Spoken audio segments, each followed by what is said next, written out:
Quick question. If a genie offered you 3 wishes, but one of them would randomly backfire and become the exact opposite of what you wished for, would you still take the deal? Let me know your answer in the comments below. Anyway, on to the video. Our story begins with some lore about the world. For centuries, humans had stood at the pinnacle of all creation, until a strange new gene structure came and fucked shit up. The new genetic makeup was far superior to that of mere humans, giving rise to an entirely different species called Kimyos. The Kimyos were stronger, faster, better, and more resilient than humans in every conceivable way. And that was just the simplest complementary trait of their DNA. The more sophisticated aspects of their genes manifested as supernatural abilities termed talents. Although surreal, most talents were predominantly harmless. For example, the ability to manipulate simple elements and flex on the homies, or control your body's internal structure, thereby manipulating extensions of your body like bones. Some rare cases even involved altering the very cellular makeup of the body at will, enabling transformations into various non-human forms, like this pig bastard right here. Last, but certainly not least, in fact arguably the most significant trait, Kimyos could pull bitches. And I mean mad hoes, practically swimming in the huzz. Anyway, as with everything, there was an exception to the danger level of Kimyo talents. While most were generally harmless, some were truly heaven-defying. The elites among them held power strong enough to annihilate the entire world, possibly wiping out the human race. In the town of Port of Spain, Trinidad and Tobago, amidst a bustling crowd, we are introduced to the MC of our story, Che motherfucking Hart. Introduced as the contender of the night, Che was set to face off against the human Quill. Astutely named, you guessed it, Quill.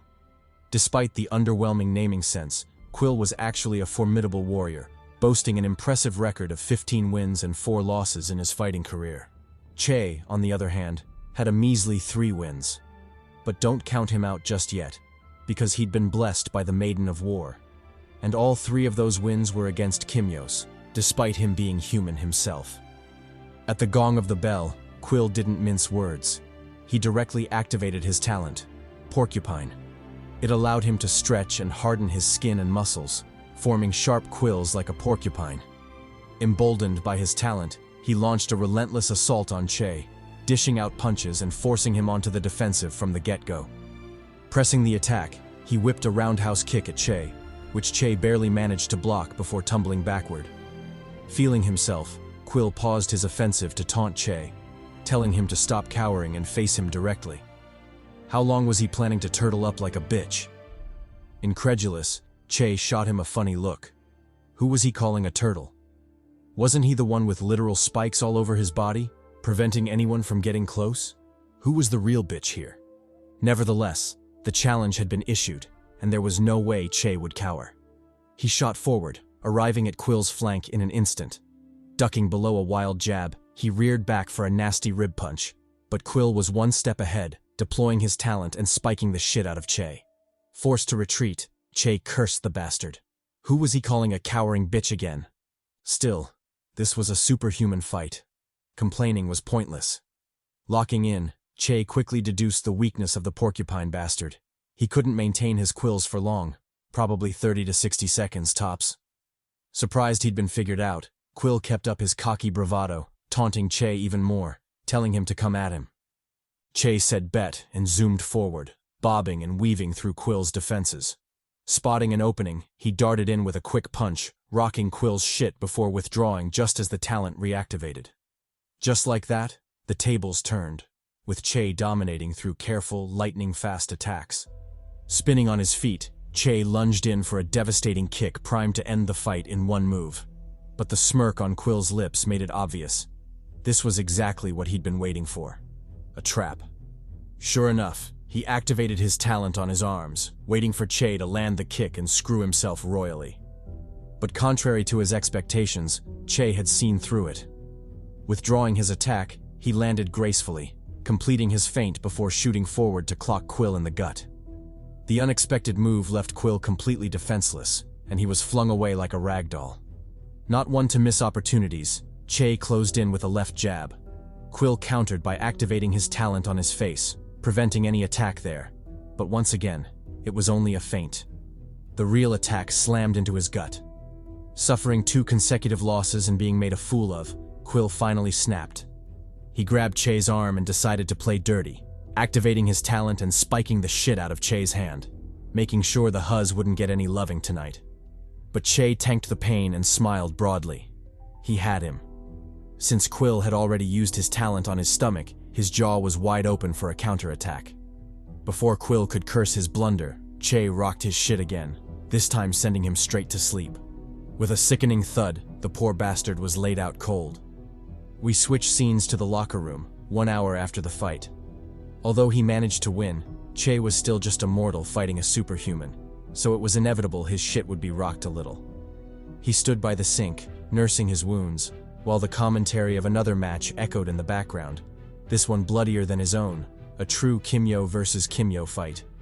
Flexing his six-pack abs and manly physique, no homo, Che barely had enough time to admire himself before trouble came knocking. A duo of sketchy-looking dudes who clearly came for the smoke. As expected, the trouble-seeking pair clicked their tongues in annoyance before stating their purpose. They wanted compensation. Apparently, they'd bet big on Quill winning, so Che's victory was unacceptable. They threatened him to cough up cash, or else they'd really fuck him up. And he better not get any wild ideas about playing hero. They knew he was tired from his fight against Quill. Bleeding malice, they advised him to comply or face violence. Che sighed and told them to close the door.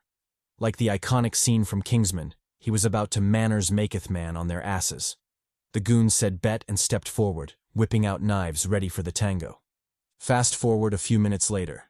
We shift to the building's lobby. Behind the counter sat a receptionist who, for lack of a better word, was hot and bothered. Seriously simping for our boy Che. Like a damsel in heat, she flashed back to their earlier encounter, her cheeks flushing at the memory. Che had walked right up to her and called her by name. Demalia. That alone was enough to get the down-bad maiden soaked. Exploiting the opening, she shot her shot, telling Che he looked particularly charming tonight, especially with the new scars, which only made him hotter. Che nonchalantly thanked her, clearly uninterested, but Demalia wasn't one to give up easily. Feigning an aggrieved tone, she invited him to a celebration party afterward, accusing him of never making time for her on the side. Didn't he know she was a prime maiden, ripe and ready to be picked? Unbothered, Che gave her the same flat reply. He'd be busy at home and wouldn't make it. Seemingly getting the hint, Demalia sighed and retrieved Che's earnings for the night. But before handing it over, she tried one last time, telling Che to look for her if he ever got cold. In other words, if he wanted cheeks, he knew who to reach. Pocketing the cash, Che said, okay. If he ever hit a drought, he'd seek her out. Then, as if remembering something, he told Demalia to send someone to his locker room. Some unfortunate souls seemed to have slipped and fell in there. Fast forward again, now to Che's home. Like a true protagonist, he monologued. Pain, although undesirable, lets us know we're alive. But why endure such pain? Why torture his body fighting superhumans while being just a mortal? He didn't say, but there was a greater motive behind it, one he hoped wasn't in vain. The following morning, a car was parked outside Che's house.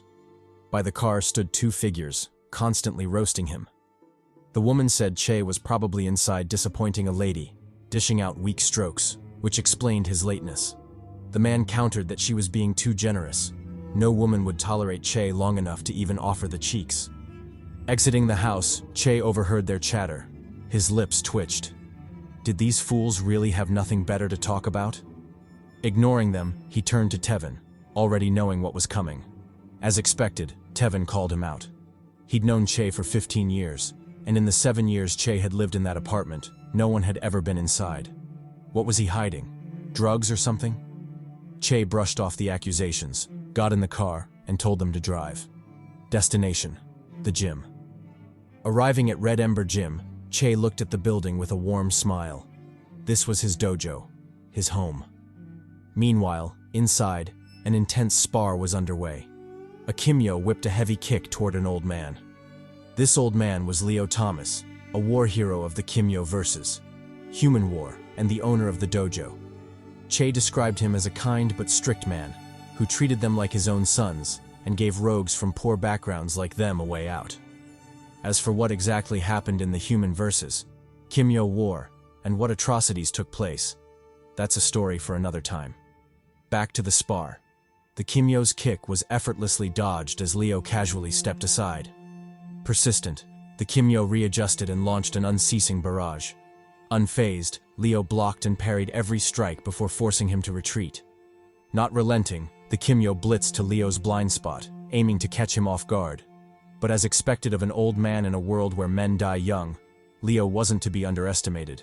He intercepted the Kimyo, blocking a super punch with a single arm. Then, as if possessed by the ghost of Kung Fu, he blitzed the shit out of him, landing a flurry of punches before finishing with a savage palm strike that sent the Kimyo flying. But Leo wasn't done. Just before the Kimyo could soar off into the distance, Leo grabbed him and yanked him back into the fray. Using a judo technique, he flipped the poor bastard, sending him airborne like a hawk, only to yank him back again. Tossed, turned, and primed for a devastating finisher. The Kimyo could only watch in despair. Without suspense, Leo clocked his shit with a sidekick, laying him out flat. The force hurled him out of the arena, close enough for Che to witness his pitiful fate. Chuckling mockingly, Tevin told Che he was cooked. Once the master saw his broken face, his fate would be worse than that poor bastard. Clapping back, Che told him not to worry. He didn't need sympathy from a man-child still being chauffeured around by his girl. Fuming, Tevin took the loss in silence. Back in the ring, Leo's harsh but dedicated coaching continued. As the old man polished the young Kimyo's ass, Che and Tevin regrouped with the boys. They pitied Azam, who was getting his shit rocked by Leo. Then one of them suddenly remembered and called out to Che, telling him to get ready. The master had been looking for him. With those foreboding words, the spar ended, and Leo turned his gaze on Che, summoning him to the stage. Sweating profusely, Che stuttered a whimper before reluctantly dragging himself forward. Once there, he immediately folded under Leo's stern gaze. Like a disappointed father, Leo scolded him for his carelessness. What would happen if he faced a powerful Kimyo and ended up dead? Would he be happy then? Enraged, Leo slapped Che, venting some anger. Head buzzing and vision blurred, Che scampered away, fearing another beating. Leo sighed in disappointment, about to start the day's lesson. But before he could, a loud clap rang out, drawing everyone's attention. Following the clap came a sinister voice, asking why Leo seemed so tense. Was his age finally catching up to him? Enter the first villain of the story, Rokash Rampersad, a narcissistic bastard who'd made a name for himself in Trinidad. Recently ranked among the top 150 strongest Kimyos, his ego inflated to unbearable levels, earning him the hatred of nearly everyone. Though strong, he was now the most despised man in the country. Cho didn't know any of these guys, so he asked his master directly, "Who was this cocky bastard?" Tevin chimed in, seeking the same clarification. He then questioned the trio. Hadn't they seen the sign prohibiting visits during training hours? Or were they illiterate? The boys lined up, showing their unified stance. Rokash, this sinister bastard, was not welcome there. Feeling the hostility, Rokash clicked his tongue in annoyance. How was Leo raising trash like this? Was this really how they greeted their master's former student? Shocked, the disciples looked at Leo incredulously. Was it true? Rokash was once part of them? But then, remembering their master's unyielding rejection of Rokash, they shelved their doubts and told the trio to leave. Rokash and his people clapped back, saying they weren't going anywhere. If they were that adamant about chasing them away, then they could settle it with a good-spirited, hot-blooded spar. Nothing beats the clapping of fresh cheeks in the morning after all. Fed up, Leo released his aura, the overwhelming flame power concealed within. His body burst into golden flames, scorching the very air around him. Furious, he told Rokash to leave. This was his last chance. He wouldn't give him another. Though humiliated, Rokash was truly humbled by the overwhelming power radiating from Leo. He had no choice but to swallow his grievance and turn to leave. But before he did, as typical of a budget villain, he left a final threat behind. Leo shouldn't think he was hot fire, literally. The world had changed, and several formidable people had emerged. He was no longer the peak of Kimyo power, nor did he have a clue of what true strength looked like. But he shouldn't worry. because Rokash would enlighten him soon enough. Too bad that knowledge might come at the cost of his worthless life, and sooner than he thought. Having said so, Rokash swaggered calmly out of the dojo. Time swiftly passed, and soon dusk arrived. While cleaning the gym, Che's thoughts kept flicking back to the earlier altercation. Unable to suppress his curiosity any longer, he asked Leo directly, what was up with that bastard? And what was all that talk about him being a former student? Leo replied that Rokash was indeed a former student, but his arrogance and vile nature had caused a falling out. Still, one thing remained true. Rokash was one of the strongest disciples he had ever taught. Drunk on his power and constantly craving validation, Rokash often challenged other disciples, beating them down just to prove his strength. He relished standing above others, grinning and jesting, taking his victories further and further, until he finally crossed a line he shouldn't have. One day, behind Leo's back, he organized a spar against a fellow disciple, Jacob. Things got out of control, and Rokash ended up killing him. The whole thing blew up, and the police were called to investigate. But with limited evidence, it was ruled an unintentional homicide, the result of carelessness during the fight. Rokash left the dojo after that, and hadn't returned, until now. Incredulous, Che was shocked that Rokash had managed to get away with murder just like that. Clicking his tongue, he told his master not to worry. If Rokash ever showed his stupid face there again, he and the boys would kick his ass. Leo chuckled and threw some teasing jabs at him. Touched, he told Che to head out. He must have his own business to handle. Fast forward to later that day at the clinic. Coming in for a checkup, Che patiently waited for the doctor's arrival. Upon entering, the two, clearly fond of each other, exchanged some good-natured banter. The doctor reported that his daughter was pregnant again, expecting her 6th child. Shocked, Che looked at him incredulously. That daughter of his was truly a freak, obsessed with the meat. But aside from that, did he have what Che needed? The doctor nodded and listed off what sounded like an entire pharmacy's worth of prescriptions. He'd even added a new drug to the mix, guaranteed to help with Che's internal bleeding. Then, remembering his last visit, he asked about Che's eye. Any improvements? Che replied that he hadn't felt any. His visibility was still at 60%. At this, the doctor dropped his carefree attitude and advised him seriously. He should really consider abandoning his fighting career. Sure, his body was stronger than most, likely thanks to Leo's training, but he was still just a mortal. Fighting Kimyos had pushed his body to the limit, and it wasn't an exaggeration to say he was lucky to be alive. His body was a complete mess. Even spending an entire evening listing defects wouldn't cover it all. He should seriously consider retiring before he dropped dead one day. Surely the money from the fight club couldn't be worth that much, right? Smiling sadly, Che replied that he had no choice. Although he appreciated the doctor's concern, this was something he had to do, especially since the money was for a good cause. He thanked the doctor again, then put on a big, cheerful smile. He was a tough boy, he'd be all right. The doctor sighed and wisely let the matter go. It wasn't his place to meddle anymore.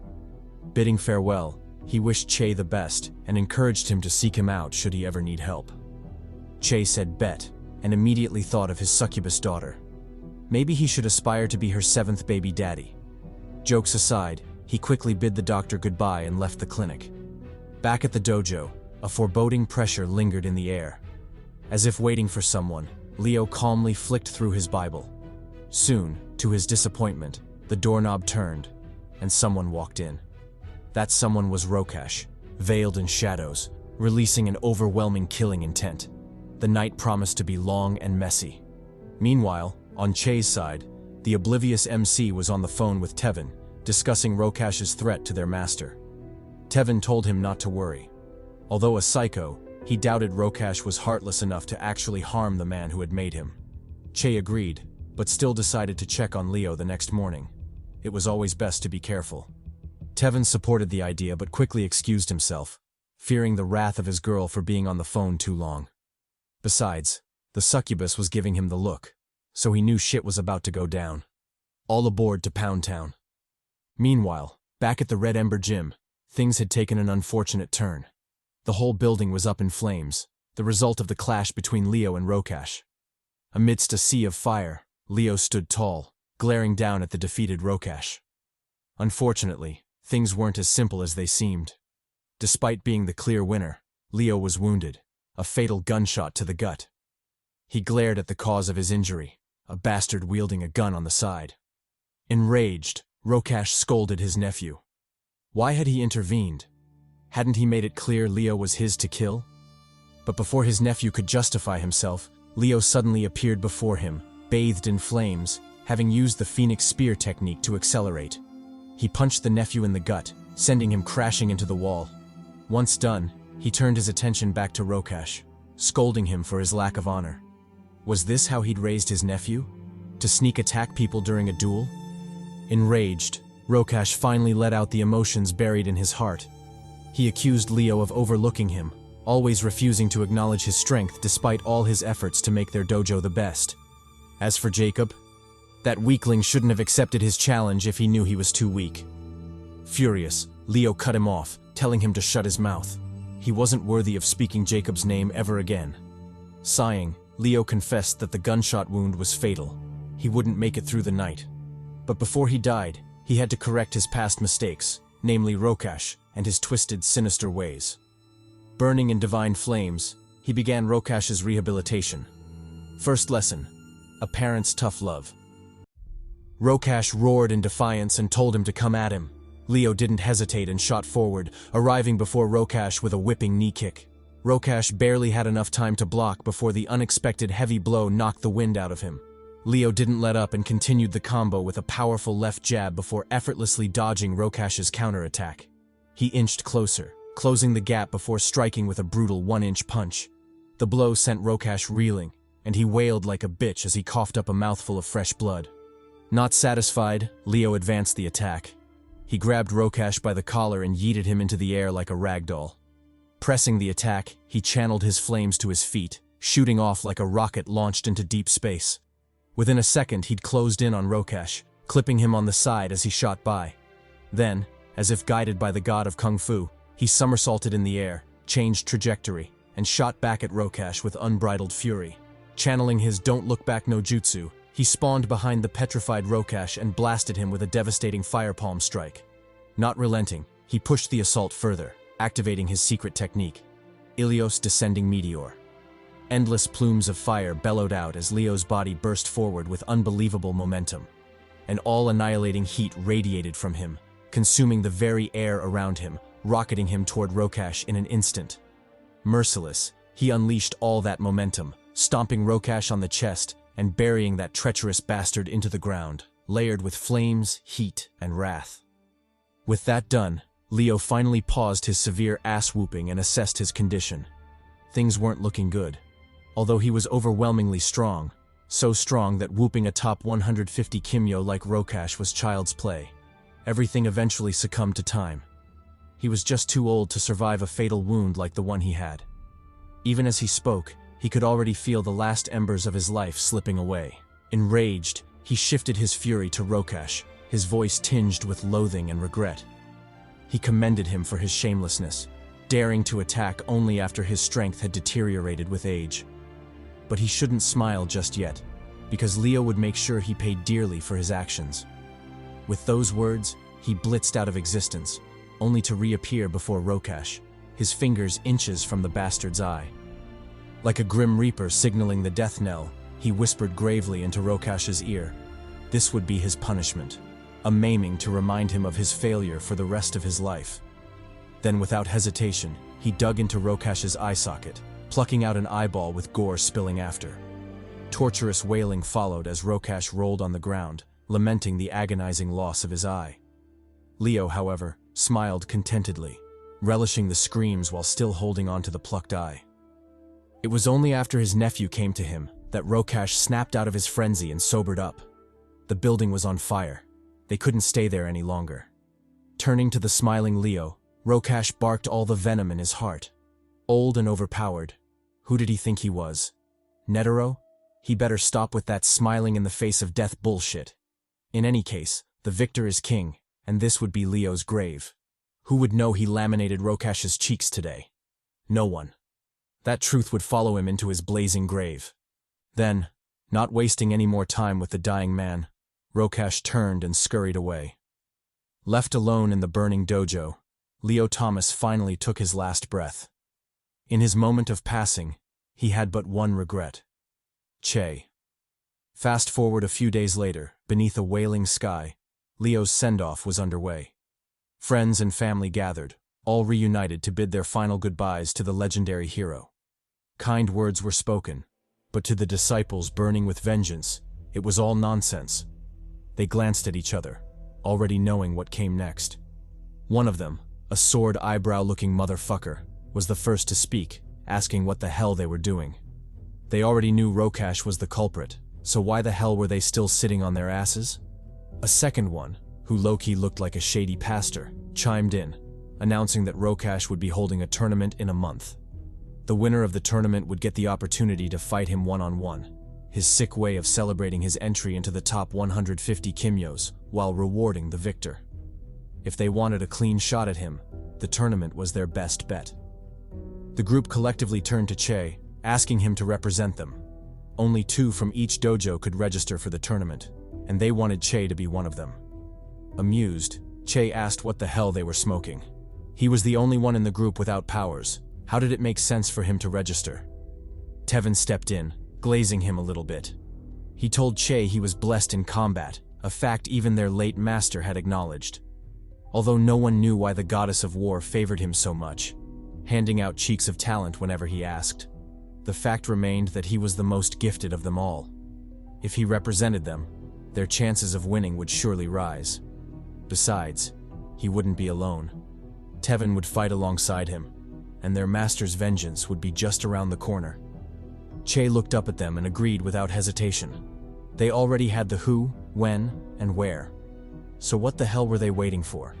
Cheeks needed to be clapped. Meanwhile, on Rokash's side, the treacherous bastard was swimming in PTSD. Memories of his ass-whooping kept flashing through his mind, making his grip on the armchair involuntarily tighten. Though enraged and embarrassed, he couldn't do anything about it. He'd lost miserably to the geezer Leo Thomas. Consoling himself, he decided to wait for the tournament. Maybe by then the sickening defeat in his heart would have disappeared. Fast forward 4 months later, at the Rokash Combat Stadium, the venue for the fight. The whole group had assembled, including Tevin's girl who, from this angle, looked hella thick. What a lucky bastard. Speaking first, the sketchy pastor informed Che and Tevin that he'd already booked a changing room for them. All they had to do was register and wait. But he advised caution. The first day was stacked with heavy hitters, the tournament's way of building hype. Picking up on this, Tevin's girl glared daggers at him. She warned him to be careful, or else she'd kill him herself. As for the consequences of getting hurt, he already knew. No sucky for an entire month. The gang burst into laughter at Tevin's predicament. They wanted to roast the simp, but an announcement from the TV caught their attention. The news feature was about their mortal enemy, Rokash Rampersad. Unbridled killing intent filled the room as the gang collectively turned to the screen. Their faces twisted with murderous rage, seconds away from crashing out. But as expected, the TV was an inanimate object, uncaring of their feelings, so the feature rolled on. It introduced Rokash Rampersad, Trinidad and Tobago's first Kimyo to be ranked in the top 150 strongest fighters. Not only was he a so-called prodigy, he was also a self-made millionaire with businesses spanning multiple industries: real estate, fashion, hotels, and more. Though already a 61-year-old geezer, he was still the darling of many women, having pulled and slayed countless maidens in his time. But Rokash wasn't just about looks. He was also a formidable fighter, with an impressive record of 46 wins and only 3 losses in his professional career. It was no wonder the news called him a prodigy, minus the questionable trouble with the police over Jacob's death. The feature wrapped up by shading light on what they called a challenging time for Rokash, the death of his former master and mentor, Leo Thomas. They didn't go into detail, but twisted the story to portray Rokash as the loyal disciple mourning his master's death and out for revenge. This enraged the gang, who collectively cursed him for his shamelessness. But now wasn't the time for sentiment. The tournament was about to begin. Pulling up his hoodie, Che instructed the boys to move out. He was done listening to that paid propaganda bullshit. The boys agreed and followed him into the changing room. Meanwhile, the feature continued, spinning excuses for Rokash's recent scars and injuries. They claimed it was a combat scar, earned in a righteous duel of honor. They even glazed him further, saying the scars made him look more intriguingly intimidating than before.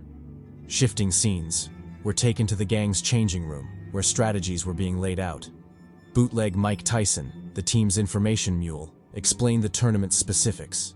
Fights would be brutal contests, meaning participants were encouraged to kill each other to win instantly. Though shocked, Tevin decided to proceed, but begged the boys to keep the truth from his girl. Who knew what crazy shit she'd pull if she found out? Actually, he did know. No sucky for an entire year. That is, if she didn't kill him first. Anyway, it was too late to turn back now. Time to get ready. Hearing his name, Tevin confidently walked onto the arena. In the stands, his thicker-than-gravy girlfriend cheered for him. Opposite him stood his opponent, who Loki thought he was the MC, Sun-Raz the Untouched. And no, untouched didn't mean he was a tragic virgin, a maidenless loser. It meant he was a speedster Kimyo with unparalleled speed, and had never once been injured in his career. Amused, Tevin commented on the matchup. A speedster Kimyo versus a tank, these organizers sure knew how to pick. But if they thought this was enough to beat him, they'd be gravely disappointed. He didn't care whether Sun-Raz was the fastest Kimyo, untouched by maidens. He was the toughest Kimyo, and the bastard would never get past his defense. Before he could finish his glazing, Sun-Raz spawned behind him, shocking the shit out of him. Tevin barely had time to react before he was whipped to the floor. Enraged, he looked up to see Sun-Raz glaring at him with undisguised contempt. He told Tevin he was no match, that countless others had failed to lay a finger on him, and Tevin would be no exception. Tevin fumed and punched forward, only to be dodged and counterattacked, kicked square in the gut. He barely regained his senses when a second Sun-Raz appeared behind him, followed by a third, trapping him dangerously between them. CHADY Pastor, the group's strategist, explained what was happening. Sun-Raz's talent was called Image Fusion Threshold. In short, he moved so fast his afterimages had time to materialize, creating duplicates of himself. Could that information help Tevin? Hell no. The homie was already getting his shit rocked. Chase shouted for him to get his guard up, but Tevin shouted back that he was trying. The untouched bastard was just too damn fast. All he could do was grit his teeth and take the beating. As the punches and kicks rained down, fury built in Tevin's heart. His girl was in the stands, watching him get clowned. How could he allow that? Locking in, he began his Kimyo transformation. With a deafening roar, he unleashed his energy, blasting Sun-Raz back. Under the shocked gaze of his opponent, he revealed his true form, Rhino Hide, a talent that let him create a protective shell over his body, massively boosting both defense and offense. Seeing this, Sun-Raz's reaction was a little peculiar. The dude literally said, "And I shit you not, Nani?" I was like, who the fuck does this guy think he is? An anime protagonist or some shit? In any case, his questionable response didn't stop him from acting accordingly, narrowly dodging Tevin's mighty punch. The force from that single punch kicked up dust storms, showing just how mighty the transformed simp was, and delighting Sun-Raz for his astute decision to dodge. Otherwise, his shit would have been baked. But even then, things weren't as hopeless as he'd imagined. Dodging another jab, he quickly activated his talent, zooming away from Tevin and buying himself enough breathing room to think. Through the MC's insistent chatter, he finally gleaned the details of Tevin's talent, and he could sum it up in one word: brute. The dude was basically a walking war machine, but instead of despairing, Sun-Raz became elated. Though tanky, Tevin was now even more vulnerable to his speed than before, his agility greatly reduced because of the thick armor. Sun-Raz immediately stopped hesitating and pressed the attack, running circles around his helpless foe. Noticing this, Tevin realized his blunder. It seemed his transformation had been too hasty. He hadn't thought things through, but he was already in it, so he might as well deal with it and worry about the consequences later. With that in mind, he tanked up, focusing entirely on his defense. He wholeheartedly trusted his talent and believed Sun-Raz would never get past his hide. Unfortunately, reality was often disappointing. Sun-Raz pierced through that shit like butter, ruthlessly kneeing him in the chin. Tevin barely had time to regain his senses before a second attack landed. Seeing this, Che shouted at him to get his shit together. Why was he just taking hits? Had he forgotten the master's teachings? Find the opponent's weakness, goddammit. According to Leo, talents were exactly as their name suggested, talents. They could either be nurtured or neglected, but one thing always remained the same. Every talent had a weakness. In some cases, the talent's greatest strength, when looked at from another angle, became its greatest weakness. He called that the blind spot of talents. Reflecting on this teaching, Tevin continued his desperate struggle, clumsily fending off Sunraz's barrage while trying to find his weakness. He endured several more rounds of ass-whooping before a feasible solution finally emerged: destroy the ground. Since this speedster bastard required a firm footing to use his talent, what would happen if Tevin destroyed the ground? There was only one way to find out. The next time Sunraz charged at him, his eyes crimson with killing intent, Tevin confidently shouted at him to bring it on. He had a whole can of whoop-ass to serve. Then, without hesitation, he raised his leg and stomped hard on the floor, completely destroying the arena ground.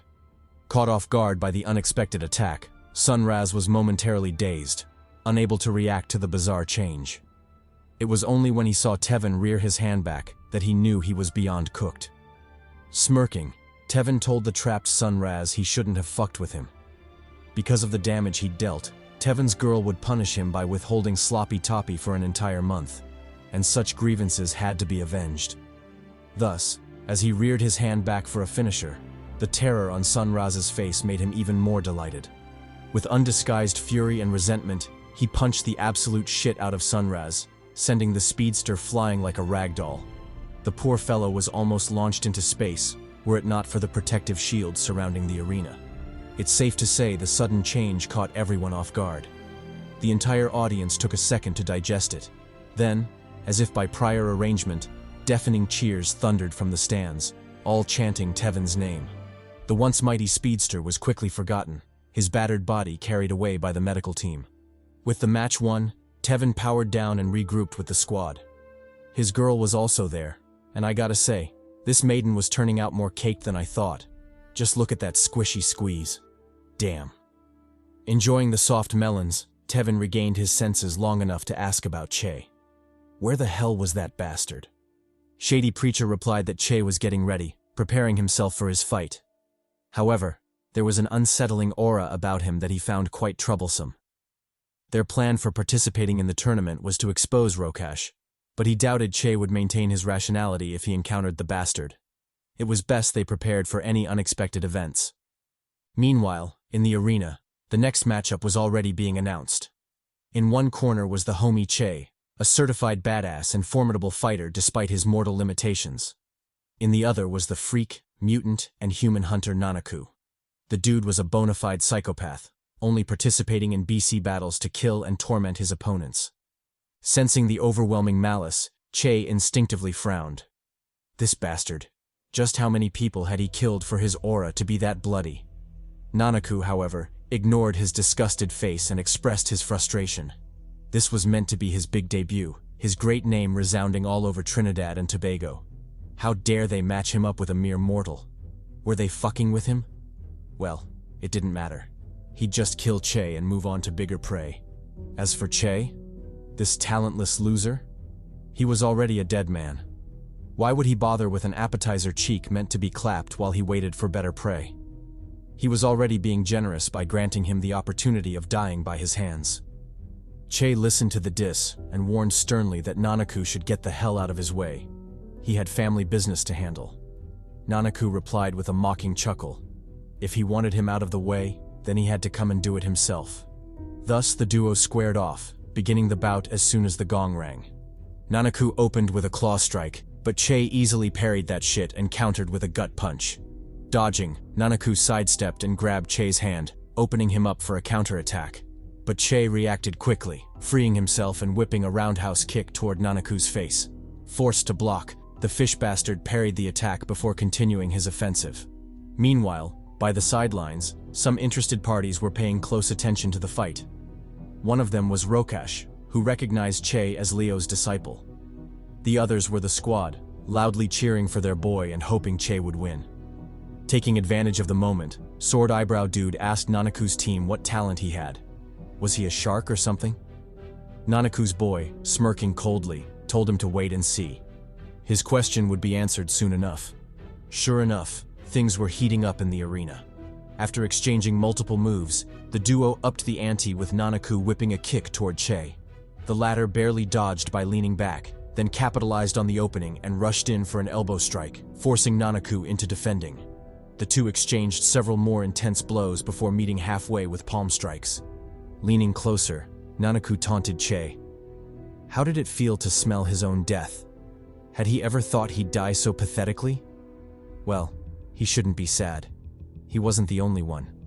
Several others had died by his hands, and Che would just be another. But before he croaked, shouldn't he show a more terrified face? How could he relish his death otherwise? Che clicked his tongue in annoyance and tuned out the psycho.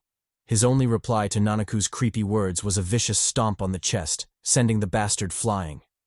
Regaining his composure, Nanaku shrugged off the blow and tore off his shirt. This was exactly what he loved most, a prey that fought for its survival. Well then, should they get serious? It was about time he grilled the marinated cheeks. Ignoring the sussy comments, Che issued his last warning. Nanaku should really get the hell out of his way. He had a mission to accomplish. Still confident, Nanaku repeated his previous answer. If Che wanted him gone, he knew what to do. Che didn't hesitate. He punched forward, clocking Nanaku in the face. However, contrary to the dazed reaction he expected, the shark bastard burst out laughing. Was that all he had? Feeling an ominous premonition, Che immediately ducked, narrowly avoiding a lethal claw to the neck. If he'd been a second slower, the attack would have ripped out his throat. Nevertheless, he quickly calmed himself and countered with a backhand elbow strike, rocking Nanaku a little. Fed up with the games, Nanaku gave Che the Wayne Brady special, choking a bitch. He lifted him into the air, smirking evilly at the trapped prey. Then, without hesitation, he clawed into Che's chest, slashing out a gash of flesh. Terrified, the gang turned pale at the sight. Who knew things would change so drastically? Nanaku's boys, however, laughed mockingly. This was just the beginning. Things were about to get more interesting. Back in the arena, Che distanced himself to recover. Nanaku didn't pursue him, and instead shifted his attention to the sputtered blood. Slurping it up, he taunted Che, saying his blood tasted delicious. Wouldn't it be better if he bled more for him? Che ignored him and checked his wound. It wasn't looking good. The shark bastard had ripped through his armor and shredded his flesh. It would be a miracle if he could exert even 50% of his power. Nevertheless, the mission had to continue. He changed his strategy, opting to run down the clock. With that in mind, he attacked passively, throwing punches only when cornered. Of course, Nanaku picked up on this and advanced mercilessly, palming Che in the face. He chained the attack with a flying sidekick, yeeting Che halfway across the arena. Bloody and battered, Che shakily rose to his feet. He expected a finisher attack, but Nanaku's advance never came. Instead, the psycho went for the sputtered blood, slurping it up with delight. Delirious, Nanaku quivered in ecstasy, thoroughly enjoying the taste. His throat continuously gulped as he lost himself in the feeling. Finally, just as I was about to question what the hell was going on and chant, "Why are you gay at this freaky bastard?" he regained his senses and faced Che. With a psychotic laugh, he charged forward, yelling that he couldn't decide what to do anymore. Should he pin Che's head on a spike or store his heart in a jar? He couldn't decide, and it was driving him crazy. Taken aback by the psychotic behavior, Che hit him with the "don't get close no jutsu." He distanced himself from the lunatic, preparing for the next stage of the fated fight. Nanaku, on the other hand, pressed his advantage, clipping Che on the cheeks, thigh, and arms. He constantly advanced the attack, leaving Che no room to breathe. Finally, when he'd drawn enough blood, he hit Che with some wordplay, some budget Shakespeare-level poetry. The more you bleed, the less you breathe. I get what he means by that, but damn, isn't whooping his ass enough? Why does he have to recite poetry while doing it? What disrespect. The gang, witnessing Che's utter destruction in the arena, shouted for him to lock in. Did he forget the master's teachings? He should find the blind spot now, goddammit. Nanaku's boys, however, laughed at their futile and pitiful resistance. The hunting ground had already been set, and there was nothing they could do about it.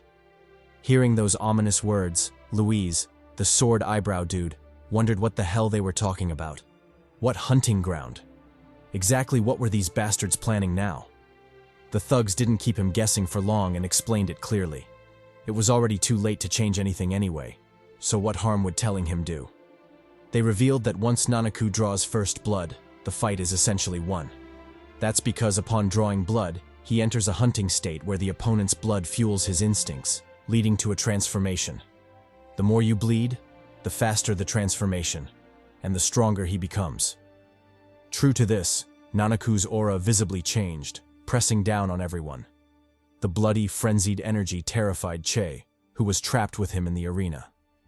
Realizing the unfavorable turn of events, Shady Pastor proposed stopping the fight. Their revenge wasn't as important as saving Che's life. However, Nanaku's boys told him to save his breath. Like they'd said before, it was too late to stop it now. Their boy was as good as dead. With those words, one of them gestured toward the arena, telling the squad to behold Nanaku's new form, and, by extension, the destruction of their beloved friend. Following the gesture, the group flicked their gazes over, only for their faces to freeze a second later, their skin turning ghostly pale. Nanaku had transformed into a gigantic, shredded beast of calamity, towering over Che. Its roar, or whatever the fuck sharks did to exert dominance, thundered in the arena, grating in the ears of all who heard it. Without a doubt, things had taken a disastrous turn. Watching from the sidelines, Rokash chuckled at Che's plight. What would he do now? Continue fighting and die a dog's death? Or surrender and cower away like a bitch? He was looking forward to seeing his choice. Meanwhile, Shady Pastor took one look at the transformed Nanaku, and his face changed drastically. At first, he'd thought the transformation was the worst of it, but it turned out that was just the beginning of their nightmare. The state Nanaku was in wasn't a mere transformation. The bastard was a state talent user, meaning so long as the conditions were met, he could continually maintain a buffed state. In Nanaku's case, the condition was blood. When in the presence of blood, either from his enemies or just blood lying around, he could enter a transformation that significantly increased his strength. So long as that remained the case, he could continuously maintain his overpowered state, leaving Che in a perilous situation. The fight had to be stopped, and it had to be stopped now. The gang agreed, but would they make it in time? Nanaku was already on the move, after all. Over at the battlefield, Nanaku cackled evilly as he lunged at Che. His sheer momentum sent shivers down Che's back, forcing him to dodge pathetically to the side, narrowly avoiding a stomp to the death. Regaining his footing, he pressed closer, unleashing a three-piece combo on Nanaku. However, the transformed behemoth just shrugged it off, grinning widely at Che's pitiful resistance. He counterattacked, punching Che in the face, then following up with a knee to the gut. Luckily, Che was incredibly nimble, so he blocked the attack and circled behind Nanaku, using a foot technique that left zero openings for exploitation. Positioned behind his foe, Che didn't hesitate to lock him in a bear hug before suplexing the shit out of his fishy ass. The attack left Nanaku reeling, further cracking a good portion of the arena. Unfortunately, not even that could stop the crazed hunter. He quickly shook off his dizziness before laying his hands on Che. Where the hell did he think he was going? The fun was just beginning. Saying so, he yeeted Che into the air and, in front of everyone, planted his face into the ground. The sickening squelch of breaking bones was enough to silence everyone. Well, everyone except Taven's thick girl, who took that chance to cop a feel, running her caramel-like hands over his abs and whispering things about Black Mamba and a quickie. What a heartless yet extremely thick woman. Anyway, jokes aside, Che was really going through it. His face was disfigured, several teeth missing, and his eyes were puffed and bloody, shedding tears of crimson. He was, by all means, a broken doll barely clinging to life. Regardless, Nanaku didn't feel like this was enough. He cocked his hand back for a follow-up attack, mocking Che with some dis no jutsu. He flamed him for overestimating himself, daring to face him. Hopefully his pitiful defeat would be a lesson for all those arrogant humans who believed they could stand against a Kimyo. Let his blood and death be their final warning. From then on, he vowed to kill and torture every arrogant human who dared enter a Kimyo tournament. Then, As if toying with his prey, he punched Che again, sending the poor bastard flying into the distance. Walking up to him, he recited some Shakespeare, or maybe some Fang Yuan-level poetry, before embarking on his murderous tirade. "This will be the end of you," he said. "But don't worry. I'm a gentle, compassionate person and a lover. I'll make sure to escort you to the afterlife painlessly and swiftly." Hearing this, Tevin snapped. Fuck that. First he beat his ass, then recited poetry, and now he was hinting at clapping his ass? Like hell he'd let that happen. He shouted at the referee to stop the fight. Their boy was about to get violated in there. Shady Pastor joined in, yelling for the fight to stop and demanding that the gate be opened immediately.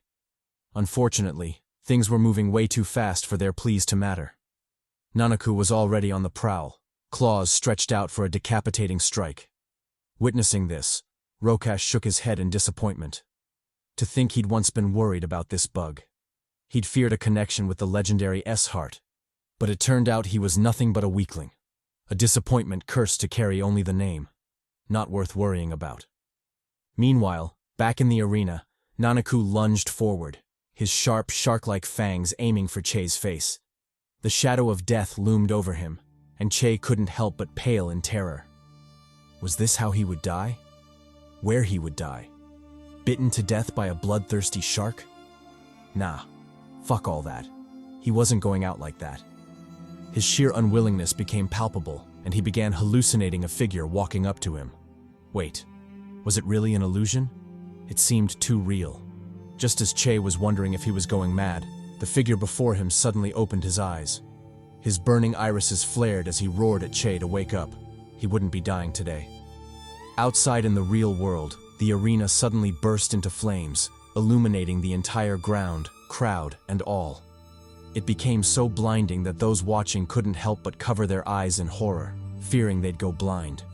What the hell was this? What kind of sorcery was happening? Before they could piece anything together, more bad news hit. The barrier surrounding the arena was creaking, poised to shatter at any moment. The terrified audience could only imagine their grim fate if that happened. Helpless, they screamed for help, begging the strong Kimyos to save them.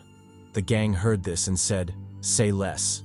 If they were looking for powerful Kimyos to help, they were their men. They quickly sprang into action, dispersing to save the crowd. Louise was first in the fray. He lunged forward, activating his Kimyo talent in the process. Dark, ash-like smoke gushed from his back, setting up a barrier to shield the audience. This was his Kimyo talent. Chichioya no Hai, I Papi, a range control ability. Unfortunately, despite how formidable the talent was, it wasn't enough to block the raging inferno. Bursts of flames broke through, targeting an innocent maiden with shiny twin peaks. Just as it seemed over for the angelic lady with the devilish body, a streak of green lightning flashed by, whisking her into its arms. The lightning was the manifestation of Shady Pastor Azam Ali's talent, haste. On the opposite side, Tevin was also doing his best to save civilians. His Kimyo talent was active, and he relied on his superior defense to tank the flames. However, regardless of what they were doing or who they were saving, they all had the same thought cross their minds. Wasn't this flame oddly similar to their masters? Just what the hell was going on? Meanwhile, in the arena, the once arrogant Nanaku wasn't acting so cocky anymore. His face had gone ghostly pale as he struggled for his life. Using debris as cover, he cautiously peeked to see what was going on. Then, as if realizing the truth, roared in rage. Didn't Che claim he was a regular human with no Kimyo talent? Then what the hell was this crap? Had he been deceived?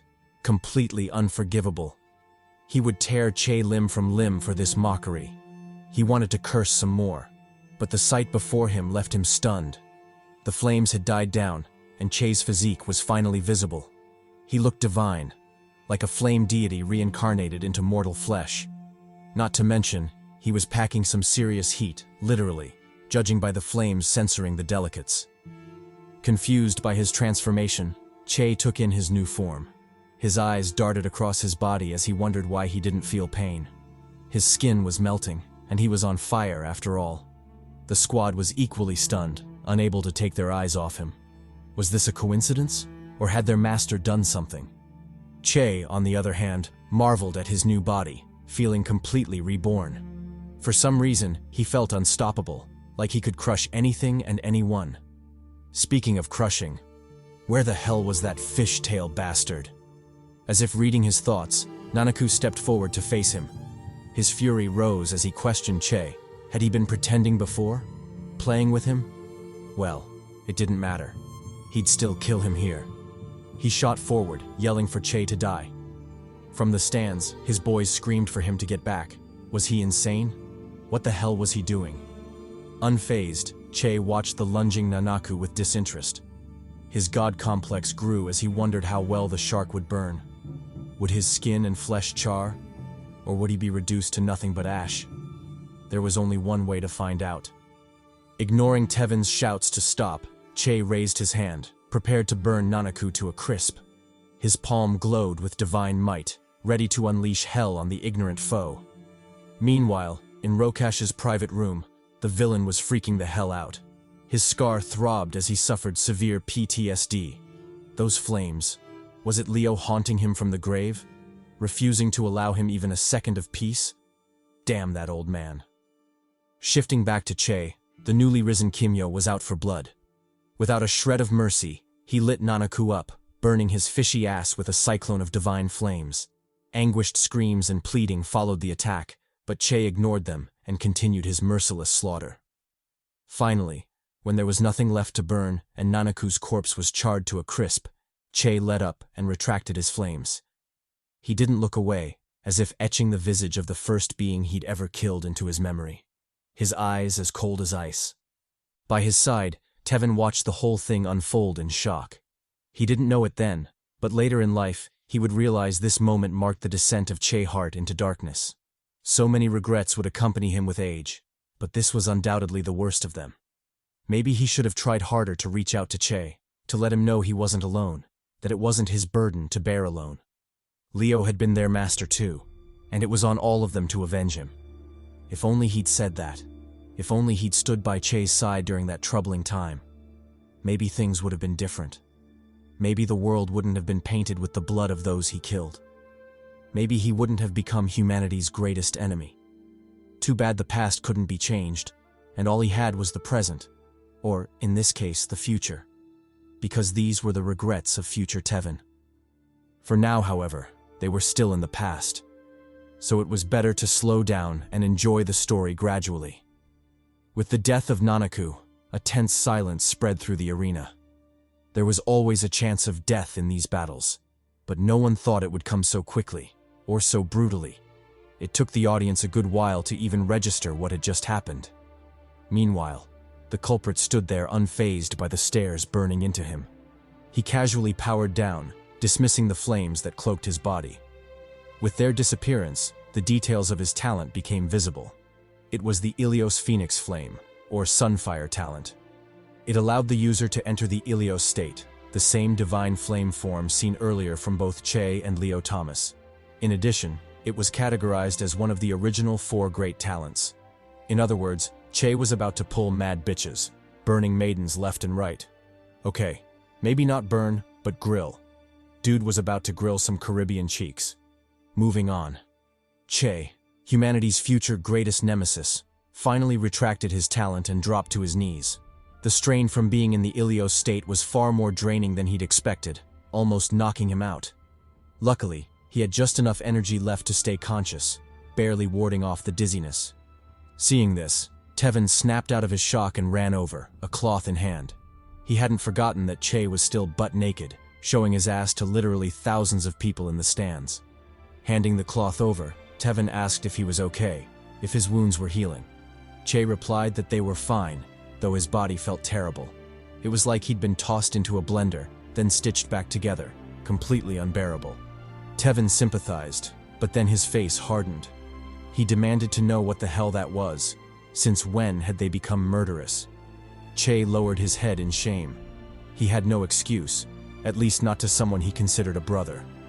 His lips twitched as if he wanted to speak, but ultimately, he stayed silent. Just as the tension between them started to thicken, a loud explosion went off in the room, drawing everyone's attention. The blast came from the private lounge reserved for Rokash. Realizing this, Everyone focused in that direction, including the cameras filming the live broadcast of the event. Che and the gang did the same, their eyes burning with murderous intent. As all attention zeroed in on the lounge, Rokash suddenly emerged, his aura radiating boundless joy. To think that bastard Leo actually had such a hidden card up his sleeve. What a cunning old fox. Gazing intently at Che, he roared, demanding to know how Leo had done it. How had he transferred his power to him? Would Che tell him, or would he have to pry the answer from his tortured corpse? Che didn't flinch. He met Rokash's gaze directly and warned him not to speak his master's name. He wasn't worthy of it. Laughing mockingly, Rokash asked what he would do if he did. Would he fight him? Did he really think that just because he got a little bit of power he was all that? Super hot fire? Nah, fuck that. In Rokash's eyes, he was still nothing more than a bug. He sneered, recalling him clearly. The inconsequential human who always clung to Leo's side. The powerless mortal who didn't even qualify to lick his feet. Gaining a talent didn't change that. At best, he was just a slightly bigger cockroach, still inconsequential and easy to kill, just like his master Leo. The moment those words left his mouth, loud gasps thundered across the arena. The crowd was stunned. Leo, the war hero, killed by his own former disciple? And that same disciple dumb enough to confess live on national TV? What a dumbass. Speaking of dumb, what kind of sins did this dude commit in his past life to be born that ugly? I know it's just a drawing, but damn, isn't that too much? What an unlucky bastard. Anyway, back to the drama. Ali, the shady pastor, practically rejoiced at Rokash's slip-up. They'd planned to beat the confession out of him, but who would have thought the cocky bastard would out himself? Wasn't this gift from Lady Luck a little too generous? What was next? A group of big booty Latinas calling him Papi. He wouldn't mind. He'd gladly manifest that shit. Anyway, back to Rokash, the still taunting fool. He kept shouting insults and daring the squad to come at him. He didn't fear their smoke, he welcomed it. He didn't mind sending them to an early reunion with their master. His taunts only stopped when his bodyguard revealed the grim truth. The idiot had just confessed to murder, on live television. Rokash's grin vanished. His brows tightened instantly. He didn't even get the chance to react before a squad of police officers burst in. Leading them was Inspector Ian Anthony, and he was pissed. He shouted at Rokash for his shamelessness, for daring to toy with them. The bastard knew their squad was in charge of investigating Leo's murder, yet Rokash had them guard the event. He'd killed Leo, thrown a party to celebrate it, and made them, the investigators, his security. Just how much did he intend to mock them? He'd pay for this insult. Noticing the rising tension, Rokash's bodyguard advised a retreat. They were still live on television, and killing cops in front of everyone wasn't exactly the best move. Rokash agreed and prepared to leave. Meanwhile, on the inspector's side, the entire squad drew their guns, shouting for Rokash to surrender. He was under arrest. As for his trusted bodyguard, he was ordered to step aside, unless he wanted to join Rokash in a cell. But Janelli Honore wasn't having it. To hell with that peaceful bullshit, he wanted all the smoke. Confidently stepping forward, he shielded Rokash behind him. Then, under everyone's gaze, he activated his Kimyo talent, Akuma. A creation-type ability, Akuma allowed him to generate and shape metallic materials from his body, perfect for both offense and defense. Realizing Honore wouldn't back down, the officers lit his ass up. What last warning? The only warning he got was his one-way ticket to hell. They mercilessly opened fire, emptying their magazines into him. Unfortunately, Honore wasn't an easy nut to crack. He relied on his Akuma talent to effortlessly block every bullet. As for Rokash, the treacherous bastard used the chaos to slip away. He left some parting words for Che, but it was the same recycled trash talk as always. Nothing worth remembering. Che, however, had parting words of his own. With the live broadcast focused on him, he glared at the fleeing Rokash and stated coldly that he should run as far as he could. He should pray the police got to him first, because if Che did, he'd know torment, unlike anything else in the world. That would be his punishment for cutting short the life of the man who had raised them, their only father in this life. He warned him never to show his face again because he had just made his final mistake. Oh, and since the broadcast was still live, He'd like to give a shout out to Ray and Antoine. Nah, I'm just fucking with you. But kudos to anyone who got that reference. Back to the story. Rokash grinned sinisterly as he made his escape. He wasn't worried about Che's threat. In fact, he welcomed the smoke. So what if he'd killed the wolf and spared the cubs? What could they possibly do to him? They were just weaklings. If the opportunity came, he'd crush them completely, along with their stupid superhero poses. Who did they think they were? The Avengers. Fast forward 4 months later. The incident hadn't died down. It had only escalated. Rokash was still in hiding, evading the police and the domino effects of Leo's murder. After his open confession, the world now knew his crimes, and that a Kimyo had used his powers outside the arena to kill someone. This led to widespread panic and fear among the general populace, fueling growing tension between humans and Kimyos. Several skirmishes broke out, and this was just the beginning. Across the country, bans on Kimyos and their talents grew harsher, further deteriorating the situation. It wasn't an exaggeration to say that things were hanging by a thread, and another Kimyo versus human war wasn't far off. Such was the state of the world. Watching all this unfold on a smartphone, a lone figure sighed in annoyance. Kimyos and humans fighting? Discrimination and vigilante attacks rising? Businesses refusing to serve Kimyos because they were non-human? If they'd known the mess Rokash would create by killing Leo, they would have killed that bastard themselves. At least it would have saved the world from going crazy. Too bad it was too late now. Either way, it wouldn't stop them from fulfilling their mission. They had a task, to locate the golden boy himself, Che motherfucking Hart. Enter the main waifu of the story, and damn, she was smoking. Putting on her earphones, the waifu continued to mull over the current situation. Although she understood where the humans were coming from, she couldn't help but think they were making a mistake. Fear had clouded their judgment. What did they expect to happen if they kept discriminating against the Kimyos? Push them past their limits? It was obvious things wouldn't end well. But alas, humans were creatures of war. They had no appreciation for peace, nor the faintest idea how to maintain it. It wouldn't be a surprise if the world went to shit at this rate. Walking onward, the lady chastised the foolish humans and the naive ones who thought war breaking out was somehow a good thing. They'd been so drunk on peace that they deluded themselves into believing the last war had happened ages ago. But that wasn't the case at all. The Great War hadn't been that long ago, and the consequences and horrors it brought were still clear to anyone who paid enough attention. Speaking of war, let's dive a bit into the lore of this world. Back in the day, Kimyos and humans were at each other's throats, vying desperately for dominion over the world. Ever since the appearance of the first Kimyo in 1542, and the subsequent propagation of their species to nearly a third of the population, they had always believed they deserved to be the dominant race. They had superpowers and were strong as hell. Why would they need to bow to mere humans? That belief steadily spread, leading to an all-out war. For the more radical Kimyos, it wasn't just about dominance. It was about the complete annihilation of the human race, or as they called it, the purification of the bloodline. Thus, war broke out, forcing humans to band together just to barely hold the Kimyos back. Through countless sacrifices, they fought for their land, their people, while all the Kimyos did was slaughter and massacre. However, not all Kimyos followed this path. The many who did were corrupted, led, and influenced by one man, Cain, the strongest Kimyo and the father of the rebellion. Cain's power was beyond imagination.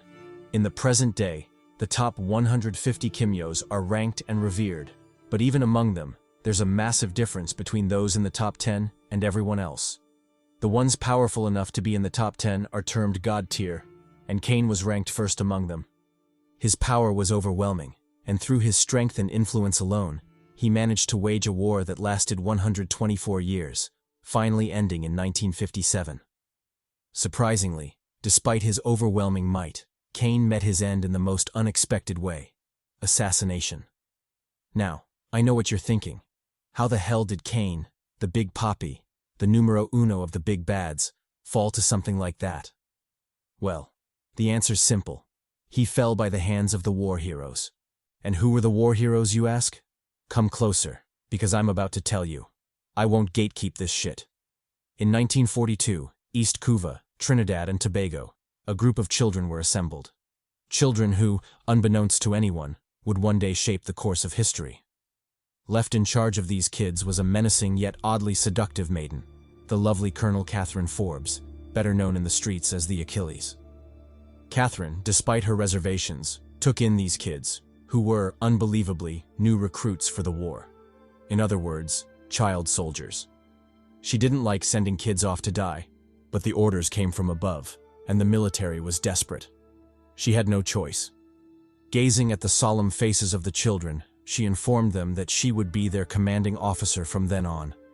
It was her duty to make sure as many of them as possible survived and made it back home.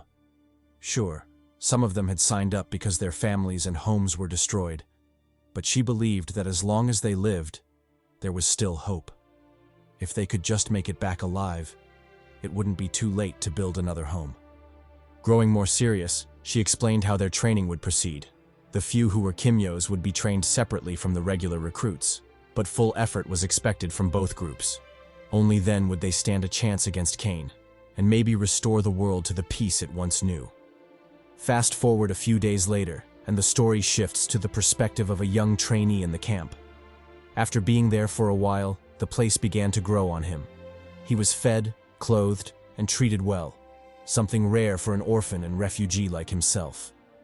Still, sometimes he couldn't help but wonder, why had he volunteered to come here? What was he searching for? He didn't know, but one thing was certain. He felt safe here, and that was enough. He was tired of seeing death. As he mulled over his life, a voice called out, breaking his thoughts. Looking up, he was surprised to see a girl his age, accompanied by her brother. She introduced herself as Elsa, and the boy as Kevin, orphans, just like him. They'd sought him out because he was too quiet. Everyone else was already getting along, but he kept to himself. Then, with the innocence only children possess, Elsa asked to be friends. Everyone needed company, after all. Blushing, the young boy quickly agreed, though deep down, he was a sly dog, secretly marveling at how pretty she was. Fast forward again, and trouble finally found the peaceful encampment. Several Kimyos attacked, reducing the land to a world of smoke and ash. Catherine was quickly evacuated from her tent, but judging by the scowl on her face, she was furious. How had those bastards found their location? It was supposed to be secret. Had someone snuck a spy into their ranks?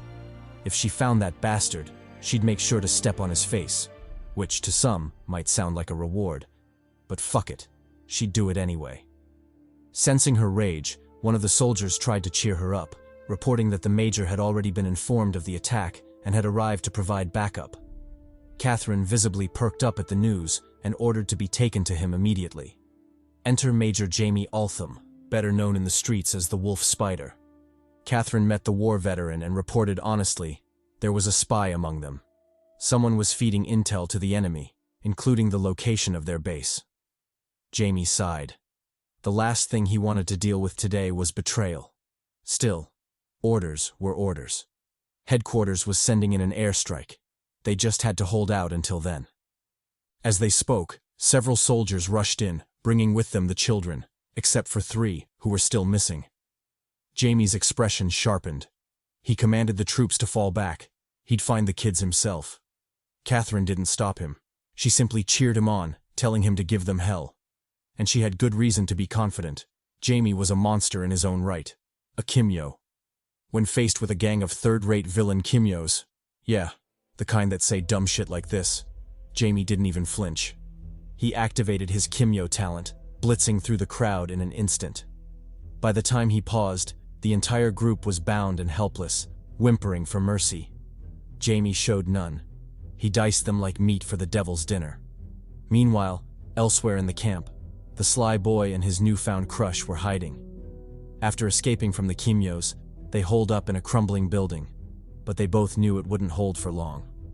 Scared, Elsa asked if they'd be okay. The boy assured her they would, but not if they stayed. They had to keep moving. He promised to protect her and Kevin, no matter what. And just as he finished making that promise, fate laughed in his face. They were discovered. A patrolling Kimyo spotted them, forcing the trio to flee. Terrified, they ran with everything they had, But it was clear. Someone had to stay behind to buy time. Stealing his resolve, the boy told them to go on without him. He'd hold the line. Elsa tried to argue, but he reminded her of his promise. He intended to keep it. Then, to her shock, he burst into flames, charging headfirst into the fray. Using his flame talent, he unleashed chaos, burning everything unfortunate enough to stand in his path. Divine flames towered into the sky, mingled with the anguished screams of the dying. At the same time, in another part of the battlefield, Jamie was also facing off against his fair share of enemies. Crimson threads of death blanketed the ground, dicing every Kimyo that crossed his path. Then, out of the corner of his eye, he saw something that made his blood run cold. Flames. The entire camp was burning. Fearing for the missing children, Jamie finished off the remaining foes and ran toward the fire, calling their names. But nothing could have prepared him for what he found. Death, flames, and destruction. And at the center of it all stood a young boy, baptized in blood and ash, surrounded by hundreds of corpses. That boy's name was Leo Thomas, and his story had just begun. Shifting back to the present, we're reunited with the homie Che Hart. After his successful Kimyo transformation, he seemed to have put on more muscle mass, practically bursting out of his tank top, with enough veins to tie down an ox. Goddamn. What didn't change, however, were his feelings toward his slain master, Leo Thomas. Occasionally, he would look at their pictures together, reminiscing about the good old days, back when it was just the three of them. How wonderful those days were. Speaking of good old days, we get another flashback to 1957, Trinidad, in the middle of the Kimyo versus human war. After fighting bravely and relentlessly against the Kimyo army, the human side was inevitably suppressed, pinned down for an eventual slaughter. Morale plummeted drastically, leading the soldiers to question their leader. When were they going to give the command to retreat? They were on the brink of being wiped out, goddammit. To this, the sergeants could only grit their teeth and tell them to wait. Help was on the way. The soldiers called bullshit on that. What kind of help could possibly turn this shitshow around? If they had that much firepower, why didn't they deploy it earlier? The sergeant simply told them to have faith. All they had to do was wait, and everything would make sense. The soldiers almost lost their shit at that reply. They were about to lose their lives. What could possibly be worth that risk? Just as they were about to crash out, an aircraft engine roared from above, heralding the arrival of reinforcements. When the soldiers saw who had come to rescue them, they couldn't help but exclaim in shock. Had that hero really come to aid them? But if so, did that mean he came as well? While they were still processing it, the reinforcement, Major Altham, also known as the Spider Wolf, let it rip, blitzing the battlefield with a machine gun. Thanks to the blessing of lead, the enemy forces were swiftly decimated, drastically reducing the pressure on the Allied side. However, not all tangos were eliminated. The big, bad, and ugly managed to survive, mounting a counterattack on the aircraft. Realizing this, Altham, the Spider Wolf, clicked his tongue in annoyance before addressing his co-pilot. It was his time to shine. The co-pilot agreed and unfastened his seatbelt, switching to active support mode. He climbed out of the cockpit, scaling up the aircraft until he was standing atop the wings. Under Altham's constant urging and taunts, he began charging a big move, planning to buy their troops an opening to retreat. Meanwhile, on the ground, the Lava Kimyo, part of the big, bad, and especially ugly, finished preparing his attack and asked for permission to light the aircraft up. With his firepower, he was sure bringing down those bastards wouldn't be a problem. Unfortunately, he was just a second too late. By the time his attack was ready, an even more formidable and terrifying blast was already raining down toward them.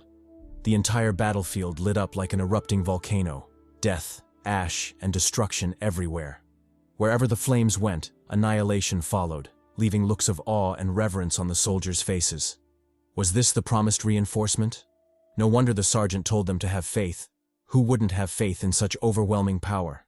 But that aside, was it really him? That flame, that absurd destructive power. Who else could it be but the kid Altham adopted? The one and only Leo freaking Thomas, now grown up and sporting a more mature vibe. Unfortunately for Altham, mature didn't mean responsible. Leo recklessly tossed away his helmet and oxygen mask, saying they made him look less cool. What was the point of saving allies if he couldn't look cool doing it? How else was he supposed to pull bitches? To this, Altham could only grit his teeth in irritation, praying to the heavens that this thirsty bastard would grow up soon. Cursing his shitty luck, he hadn't even finished regretting adopting this maiden-obsessed lunatic when Leo came with more troubling news. He planned to jump off the plane and crash land on the battlefield, thinking he'd be more useful through a hands-on approach. Why blast them from the air when he could just blitz them with the old left-right goodnight? Incredulous, Altham told him to stop spewing nonsense. If he jumped off that plane, forget the fall, he'd kill him himself. Regrettably, Leo wasn't keen on listening to orders. How could he, when flexing and maiden-pulling points were waiting for him down below? He faked an accident before jumping straight off the plane, all under Altham's furious roars and curses. Halfway to the ground, the craziness of his plan finally hit him, and he couldn't help but regret it. Damn it, he should have at least kept the mask on. What a foolish way to go. Definitely not cool at all. Meanwhile on the ground, the Kimyos watching couldn't help but notice the absurdity, shocked that anyone could be that stupid. But hey, what did it have to do with them? At best, they could light his ass up and save him from the agony of splattering to his death. Shifting scenes, we're taken to an abandoned building at the rear of the battlefield, where an interrogation is underway. Conducting said interrogation is Major Altham, the Spider Wolf, rumored to be the last person you'd ever want interrogating you. True to reputation, the captive only endured half the torture before folding like a fan, promising to snitch on everything he knew, and even some things he didn't, just to get this psycho away from him. Altham didn't seem surprised and readily accepted his surrender. However, as he stood up, an intense killing intent flashed briefly in his eyes. He told the captive he was wise and reasonable. Too bad he couldn't say the same about the rest of his squad.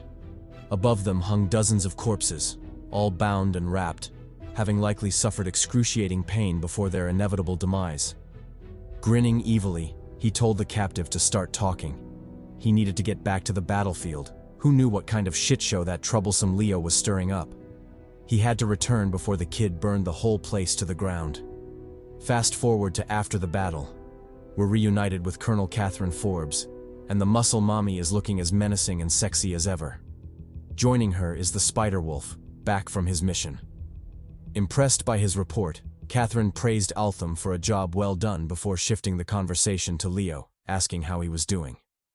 She'd heard a lot of good things about him. The soldiers couldn't stop glazing him, especially the maidens, who thought he'd grown up into a total poppy.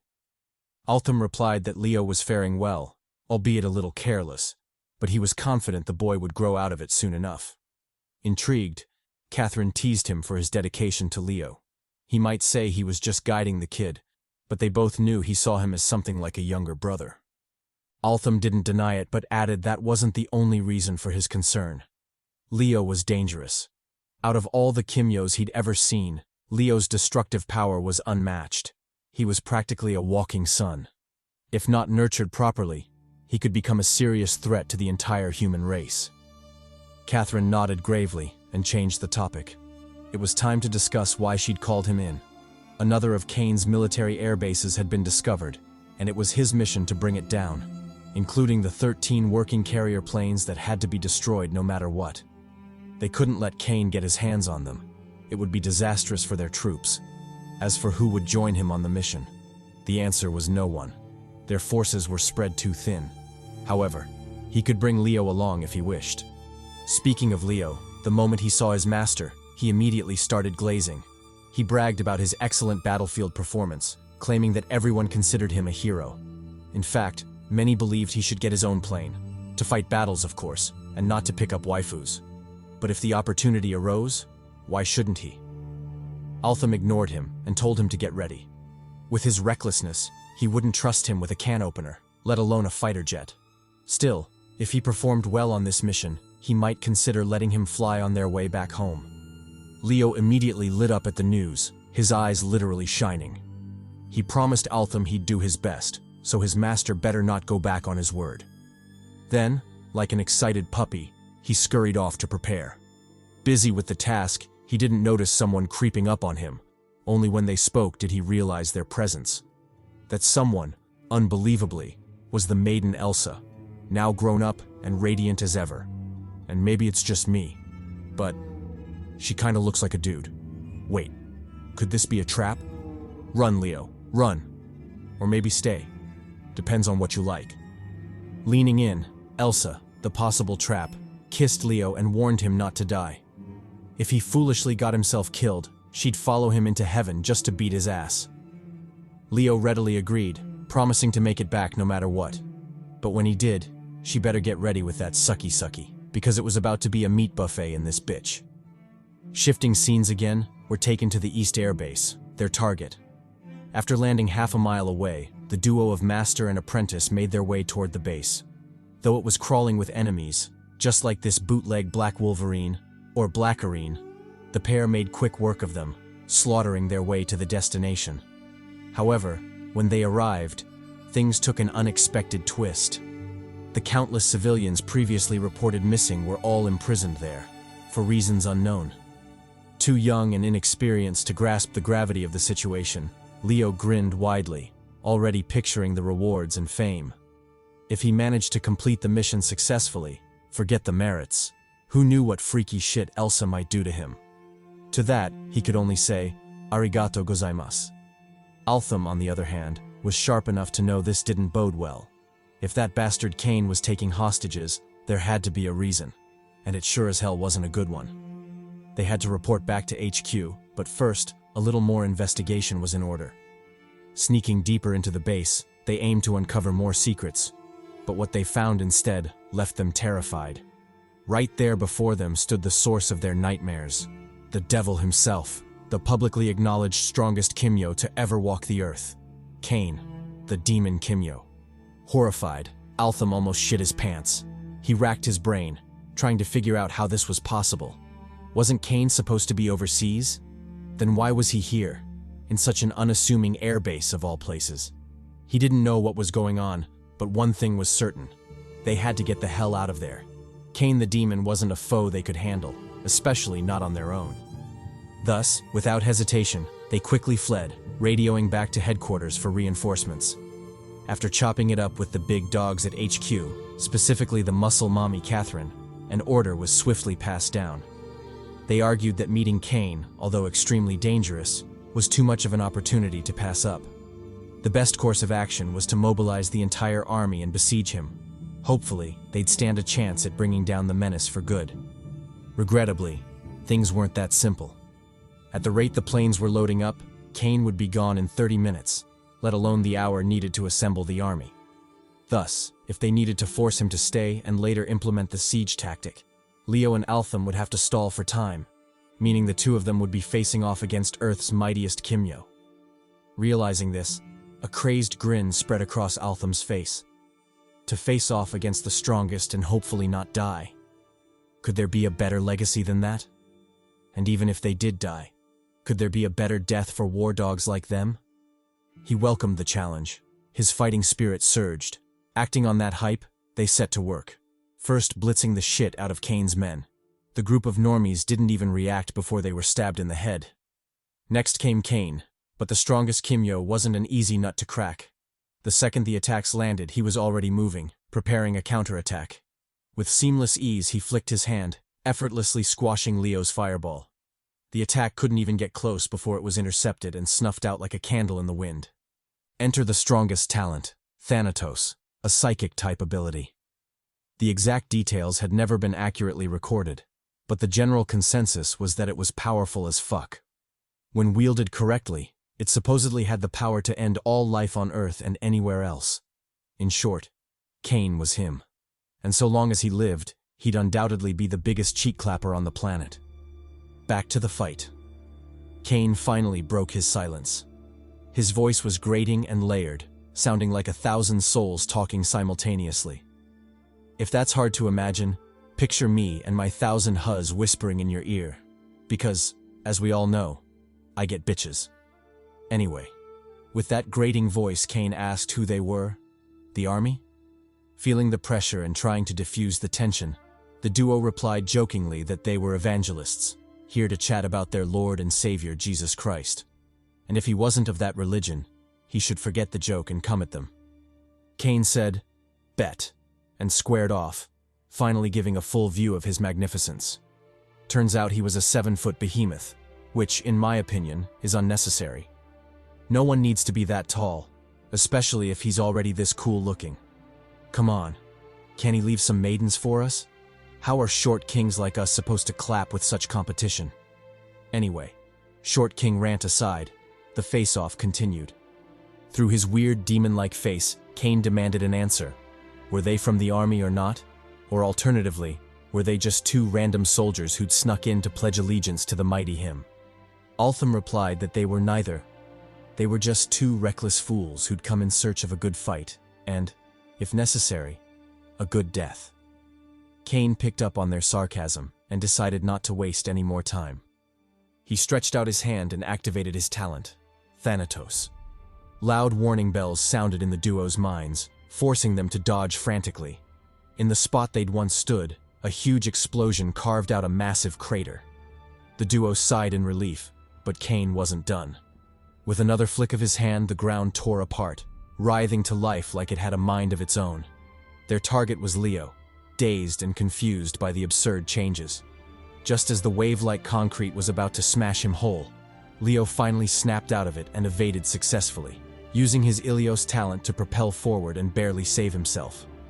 However, Cain wasn't keen on letting him escape. For every wave Leo dodged, 3 more took its place, soon trapping him in an ocean of concrete waves. Things became increasingly dire, leaving Leo with no way out. Finally, after a careless mistake and some bad luck, Leo's leg was trapped, leaving him at the mercy of Cain's barrage. The concrete waves closed in around him, sealing him in a tomb of stone and death. Luckily, Leo wasn't alone. In his time of need, his master answered the call, pushing his power to the limit. Exerting maximum force, Altham swung his strings like a madman, successfully dicing through the concrete. In addition to freeing Leo, he diverted some of his strings toward Cain, foiling his ambush with the giant serpent.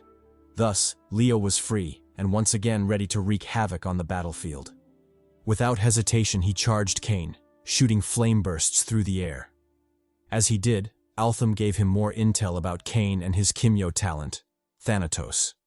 Legend had it that it was by far the strongest talent, requiring 3 talents of equal strength just to barely contend with it. Undoubtedly, it wasn't something they could handle alone, so their mission today was survival. Stall for time until reinforcements arrived. Leo nodded and fired a massive fireball at Cain. For anyone else, that would have been enough, but Cain easily tanked it and counterattacked immediately.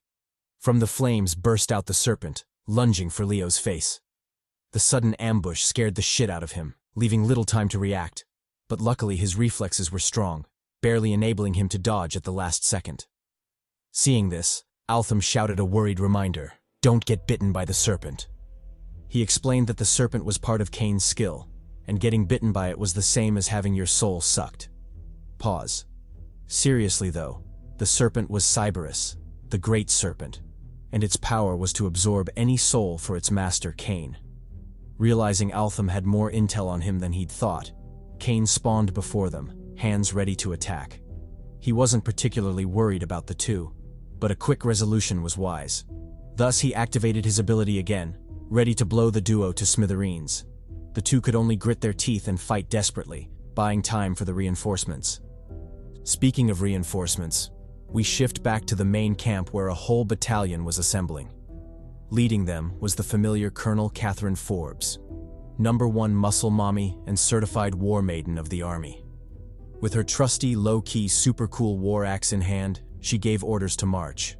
One of the lieutenants called out, asking how many tanks they should bring along. Catherine answered without hesitation, "Bring every goddamn last one of them. In fact, so long as it had wheels and could attack, they should bring it. Even a slingshot strapped to a unicycle would be useful at this point." The lieutenants saluted, indicating they understood. However, there was one troubling matter she needed to be made aware of. He explained that during Leo's call he'd mentioned Cain's men were loading cargo planes. Judging by the plane's capacity and the assumed speed of the loaders, it would take approximately 30 minutes to finish. But the army was more than an hour away, meaning Leo and Altham would be forced to fight Cain to stall for time. He told her that even as they were standing there, Leo and Altham were probably already engaged in battle with Cain, a surefire suicidal move, as she knew all too well. True to that deduction, At the base, Leo and Altham were locked in a desperate fight. They threw everything they had at him, barely escaping death by a hair's breadth. Leo charged in with a sidekick whipping toward Kane's face, but Kane effortlessly dodged, grabbed Altham, and blasted both master and disciple halfway across the room. When they landed, they scraped along the ground like trash, finally crashing to a halt in pitiful positions. This was especially true for Leo, who, for some reason, had his cheeks arched up as if he were waiting for something. Pause. Just as he was about to get up from his sussy position, Leo noticed something that made his face drop. Civilians, loads of them, locked in cages. This enraged him, partly because of the inhumane treatment, but mostly because, with them around, he couldn't fully unleash his Ilios talent, lest he burn them all to death. Picking up on his strained expression, Kane immediately guessed what was going on. In a mocking tone, he asked if Leo knew any of them. Were there perhaps loved ones of his in there as well? Altham replied for Leo, "Don't fuck with them." They were not interested in Kane's petty threats or psychological games. Using the brief second Kane was distracted, Altham infused a significant amount of energy into the ground, preparing for a sneak attack. When everything was ready and Kane was still spewing his recruitment speech, Altham let it rip, tagging the strings he'd buried underground. The strings led back to Kane, trapping him in a prison of crimson thread. His whole body was immobilized, seized and controlled like a puppet. Seeing this, Leo prepared his trump card. He infused a significant amount of energy into Altham's dagger, morphing it into a giant claymore of flames. The heat wave from the blade swept through the room, giving everyone a taste of its power. As for Leo, he was already on the move, charging toward Kane with murderous intent. Just as he was about to launch his finisher, Kane, who'd been trapped and silent this whole time, spoke for the first time. He sighed at their stubbornness, refusing recruitment even when he was asking nicely. Well, there was nothing left to do. He'd just have to kill them now. Saying so, he easily broke free from the trap, proving he'd never really been trapped, and gave the duo no time to react, sending his serpent lunging for the advancing Leo. Altham's face changed drastically. He shouted for Leo to be careful. They'd fallen for a trap, but it was already too late. Cyberus had locked onto Leo's soul. Acting on instinct, Altham shot out his fastest strings, hoping to reach Leo in time. Luckily, they wrapped around him and yanked Leo from the serpent's jaws. Enraged, Kane turned his fury on the hostages. Since the duo insisted on meddling with his plans, he'd take out his anger on them. He'd kill them all. Their blood would be on the hands of the meddlesome duo. Alarmed, Leo rushed to intercept. Although he knew it was a trap, deliberate bait Kane had cast, he couldn't stop himself from falling for it. Against better judgment, he dashed to the front of the cage, planning to use himself as a meat shield. Gritting his teeth, he apologized to Elsa in his mind, realizing this might be the end, and he wouldn't keep his promise to her. He also felt bad about the missed sucky-sucky. But what else could he do? He was a hero. This was what heroes did. He steeled himself for the inevitable. But just as things seemed over, a string shot in and wrapped around him tightly. Against his will, the string yanked him back, pulling him from the cage. Following the sudden twist came a gentle voice calling him stupid.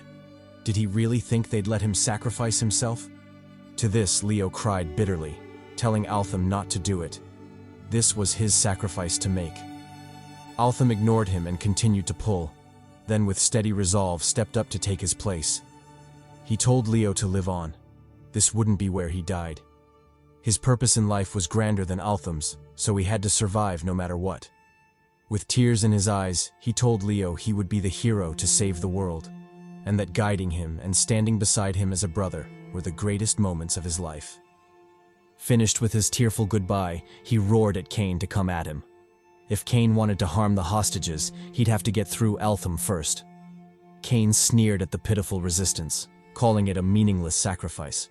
What good would one fool possibly do against his power? Fine, he'd just kill them all, hostages and all. At the same time, on the eastern front of the airbase, the chocolate mommy Colonel Catherine Forbes finally made her entrance. She led a battalion of soldiers, tanks, and aircraft, charging relentlessly through the enemy lines.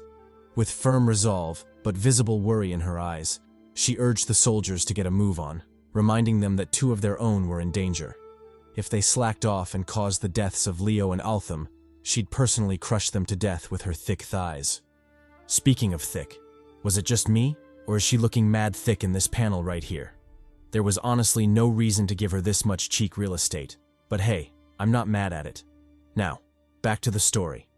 While she was giving orders to her men, one of the lieutenants called out to her, yelling that they had bad news. Kane's army had assembled on the hilltop, blocking their way to the airbase.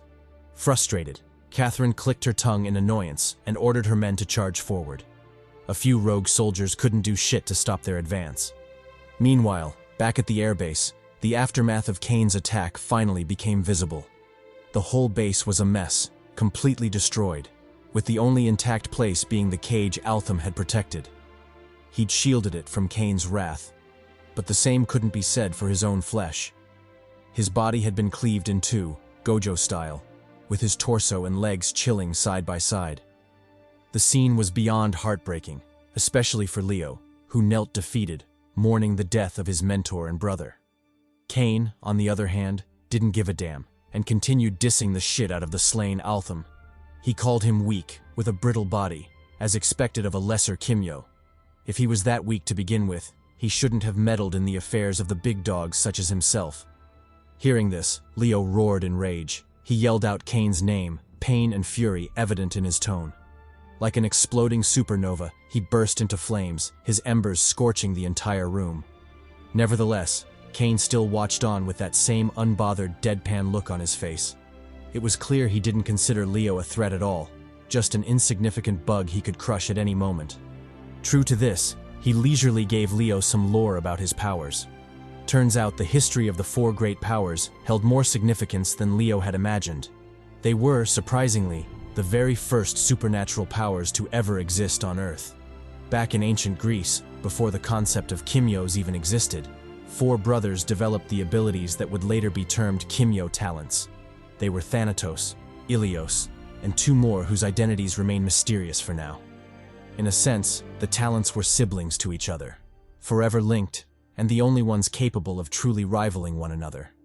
As expected, when these abilities first appeared, the people of Greece didn't know what to do in the face of such power. So, they did what humans tend to do. They treated the siblings as gods, worshipping them. Explaining up to this point, Kane wanted to continue with the lore, but Leo told him to pause real quick. Couldn't he hear the boss music playing in the background? It was time for him to power up. Saying so, he began his transformation, morphing into a half-flame, half-man deity, an omega symbol floating behind his head. He truly resembled a god, the very same kind Kane had been talking about. However, Leo was in no mood to admire his transformation. He roared Kane's name, charging at him to avenge Altham. Arriving before him, he unleashed a divine fist, blanketing the room in embers. Kane casually blocked the attack, continuing his monologue. He told Leo that they both carried the power of the gods, the talents that started it all. If they joined forces instead of standing in each other's way, they could reign again, stand above everyone as gods. Couldn't he imagine it? Mortals shaking in fear before them, nations submitting to their rule, waifus throwing themselves at them, and most importantly, clapping all the cheeks they wanted. A true cheek buffet. Didn't he want in on that? Surely he must have dreamed of tenderizing Catherine and her thick ass at least once. Well, if he joined him, he could make that happen. All he had to do was say yes. Gazing scornfully at the horny villain, Leo responded with a firm no. He had no desire to lord over others, nor did he have any particular liking for Kane as a person. Matter of fact, he actually hated his guts, believing his existence was harmful to the planet. So joining forces was out of the question. But all that aside, it seemed Kane still didn't understand the full extent of his crimes. He'd killed the one person Leo cared about the most. Did he really think he'd let that shit go? Nah.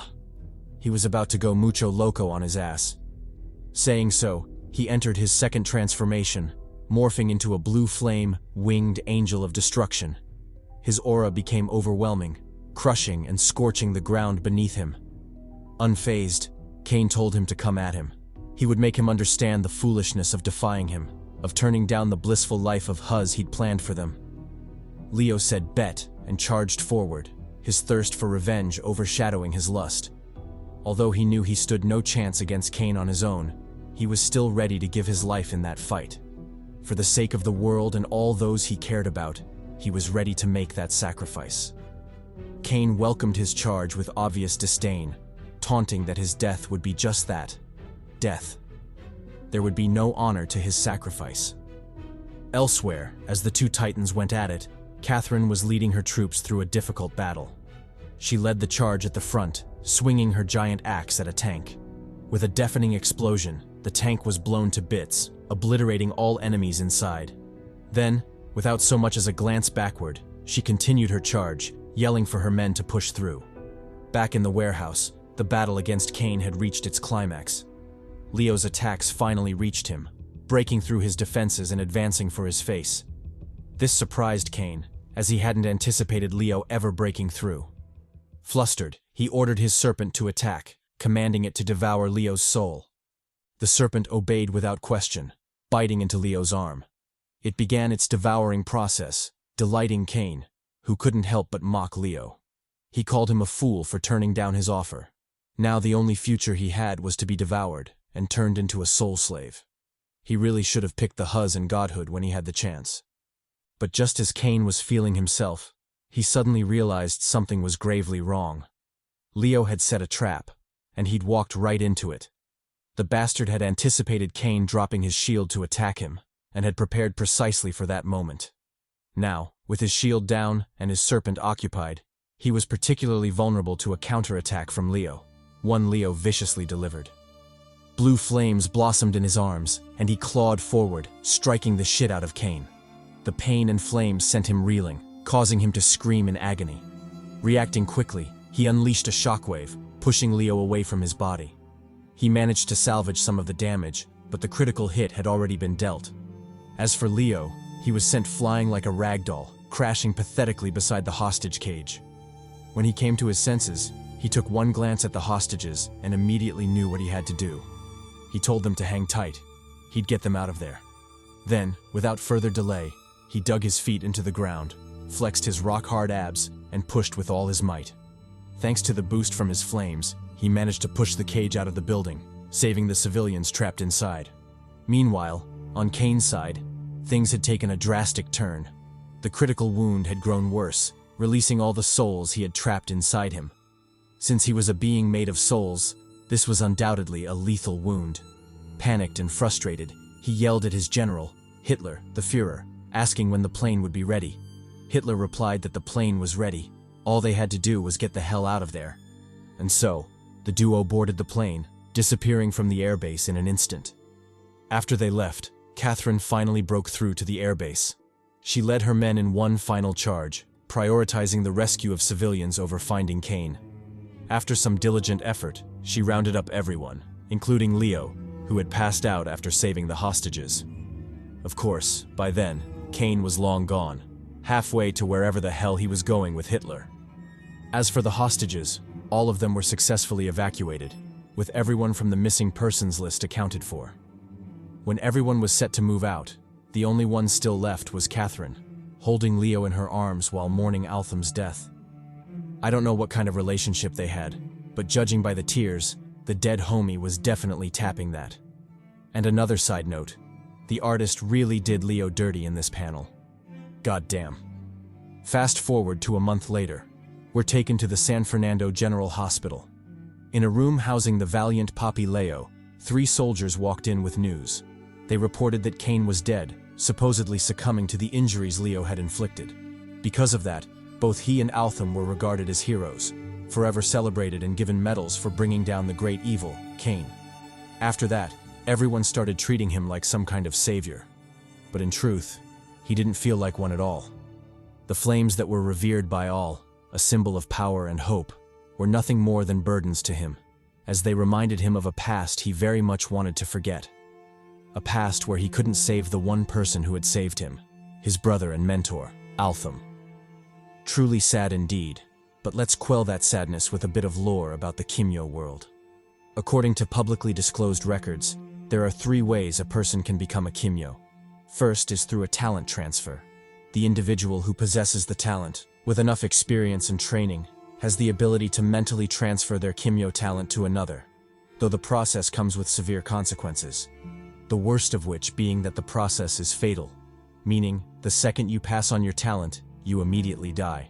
So yeah, the process isn't recommended unless you're truly curious about heaven and would like to go check things out over there. More often than not, this process is used by the strongest Kimyos on the top 150 list as a way to preserve their talent and pass it on within their families as inheritance. Now that is true generational wealth. The second method is through talent extraction. It involves forcefully and painfully extracting the talent from one person and passing it on to another. Of course, it's illegal as hell. But that didn't stop Cain, who was widely known to suck Kimyos dry, pause, and pass on their powers to his followers. And although not canon, rumors have it that this talent had been passed down in the bloodline of Papi Jiraiya's family, explaining how the pervy sage could extract cheeks from all those maidens in the ninja world. What a horny dog. The third method is through object possession. Though incredibly rare, some talents have the ability to develop consciousness, independent thought, and life force. When they do, they can possess an object, transferring their power to said object. If wielded by a user, the wielder can then harness the power of the talent, giving them the power of a Kimyo. Those are the only known ways to become a Kimyo. There are none apart from those. And the only option left is to live with the fate you were born with, whether human or Kimyo. For Che, that had been the case as well, surviving as a human in a world of Kimyos. Unlike the old days, when Kimyos were rare and their interactions with humans were banned, the new world embraced Kimyos, making survival among them not so difficult. In fact, the peace between the two groups had grown so strong that they were even trusted with setting up martial arts competitions among themselves, leading to the establishment of dojos such as the Red Ember Gym and the widespread desensitization toward Kimyo power. These days, every Tom, Dick, and Harry has seen a Kimyo use their power at least once, or has close ties with one.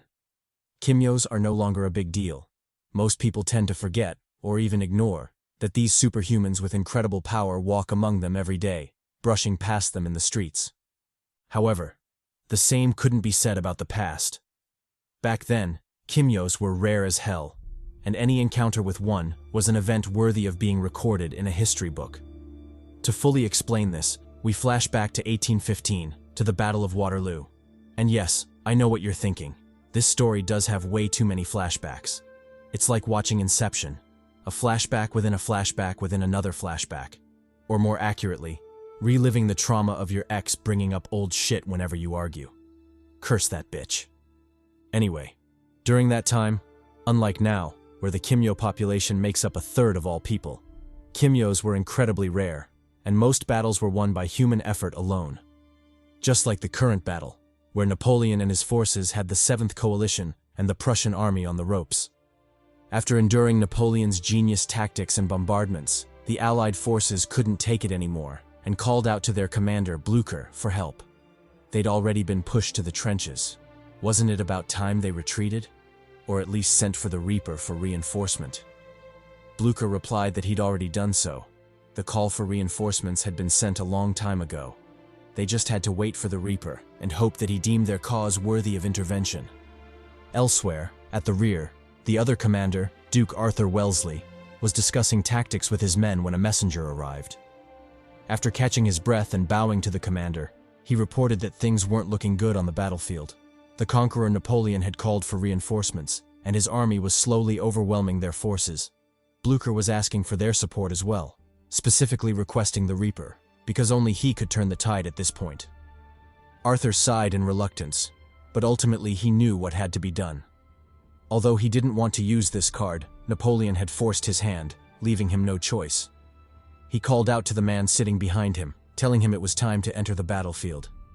The man replied that he was a soldier, so it was only natural. It was his duty. He quickly accepted the summons, referring to Arthur as father. The man was, shockingly, Jack Reaper, a Kimyo. Because Kimyos were so rare, most battles were won by humans alone. But on the off chance a Kimyo did get involved, they had the power to single-handedly turn things around. The Kimyos of that time were strong as hell. Back on the front lines, The valiant soldiers watched as Jack galloped into the battlefield. For those unaware, the sight was majestic. But for the few who knew, a chill ran down their spines. Without hesitation, they shouted for their men to get down. Otherwise, they wouldn't even know how they died. Jack ignored the commotion and continued riding toward the enemy forces. His lone silhouette charging an entire army made for a peculiar sight, but the conqueror wasn't dumb enough to let him get close. He commanded his men to open fire. To hell with whether the man was brave or stupid. He'd feed him lead all the same. The soldiers opened fire, blanketing the sky with bullets. In response, Jack leaped off his slain horse, continuing his charge on foot. When he landed, his eyes flashed purple, making Blucher scream for everyone to get down. If they didn't listen this time and stubbornly stuck their heads out, well, he could only send them ahead. Don't worry, you'll get that joke in a second. And no, it's not a dirty one. Though I wish it was. We're talking about head, after all. Jack flapped his jacket open, unveiling his Kimyo talent, a tentacle-like appendage. At the end of it was a ghastly scythe, paying homage to his title as the Reaper. Then, under the tense gaze of his foes, Jack grabbed the scythe, swung it with all his might, and consequently chopped off the heads of everyone on the front line. He had, in every sense of the word, sent them ahead. Grabbing hold of the scythe again, he unleashed his next attack, dicing the second line of foes into pieces. His killing range was incredibly vast, threatening everyone on the battlefield. Luckily, his allies had sought cover, or the massacre would have been mutual. Finished with the first two lines, Jack swung his scythe, reaping the third. His overwhelming might made quick work of them, decimating the enemy by the thousands. Fed up with long-range bullying, he charged in for something more close and personal. His scythe danced like the hips of a Persian mommy, proving that hips truly don't lie.